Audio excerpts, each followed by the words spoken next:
Hello everyone, welcome to Achievers IAS classes. Let's begin our discussion on the current events of 10th August 2018. The first issue in news is an editorial regarding the Financial Resolution and Deposit Insurance Bill of 2017.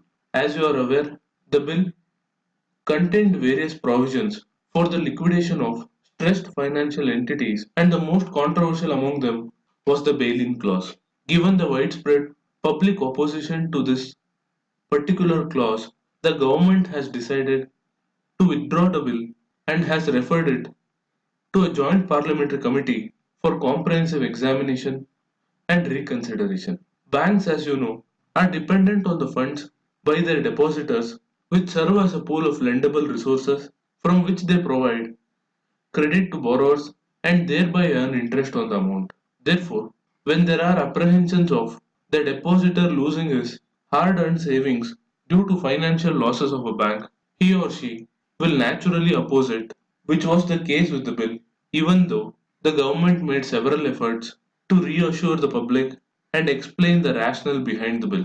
The withdrawal of the bill should therefore be used as an opportunity by the policymakers to appraise the existing framework for resolving bankruptcies, and therefore should include an evaluation of the progress made by the Insolvency and Bankruptcy Code in addressing debt resolution in the banking sector, and the government should also look into ways through which it could strengthen the Deposit Insurance and Credit Guarantee Corporation, which was set up after the collapse of two banks in the 1960s.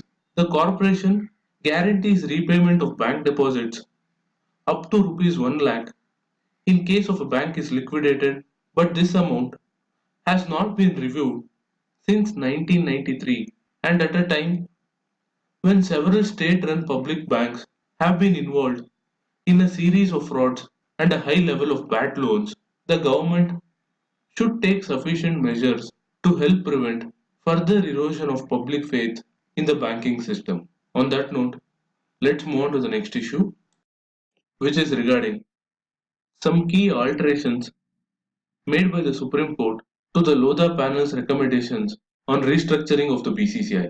The Lodha panel had recommended one vote per state with no voting rights to three associations of Gujarat and Maharashtra, as well as for the railways and the Association of Universities. The Supreme Court has relaxed this and has restored the BCCI memberships to the three associations in Gujarat and Maharashtra. On the issue of cooling off period, the Lodha panel had recommended a compulsory cool off period after one term, but it has now been altered for two consecutive terms. We have to wait and watch if there will be any further alterations in the recommendations of the Lodha committee in the final verdict of the Supreme Court. Till then, let's move on to the next issue, which is regarding the Pradhan Mantri Gram Sadak Yojana. The issue is in news because the cabinet has approved continuation of the scheme beyond the 12th five-year plan period.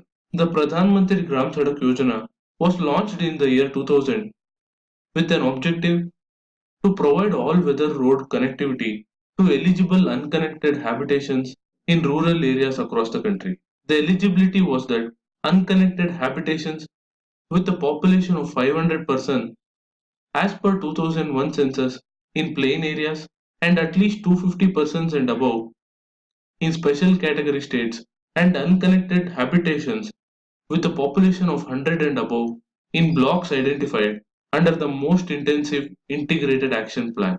The funding pattern is in the ratio of 60 to 40 between the center and state for all states except for the 8 northeastern and the 3 Himalayan states of Jammu and Kashmir, Himachal Pradesh and Uttarakhand, for which the ratio is 90:10.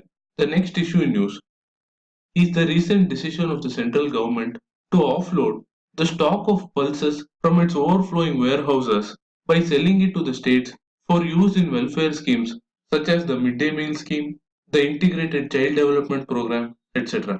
It has clarified that this will be a one-time dispensation for a period of 12 months or till the stocks runs out, because the government has procured an all-time high amount of pulses from the farmers over the past 2 years due to the record harvests and the resultant sharp drop in prices of these pulses. The next issue in news is regarding remittances. As per the recent survey of inward remittances by the Reserve Bank of India, the United Arab Emirates has emerged as the top source of inward remittances, with Kerala receiving the maximum funds sent from abroad. The UAE is followed by the United States, Saudi Arabia, Qatar, and Kuwait, and according to the survey, 82% of the total remittances originated from 8 countries, namely the UAE, US, Saudi Arabia, Qatar, Kuwait, Oman, the UK, and Malaysia. State-wise, Kerala has the highest share, followed by Maharashtra, Karnataka, Tamil Nadu, and Delhi. As you are aware, remittances are an important source of foreign exchange. Therefore, we have to keep these facts in mind. On that note, I'm wrapping up today's news analysis. Do like, share, and comment to support this initiative. Thank you for watching. Have a nice day.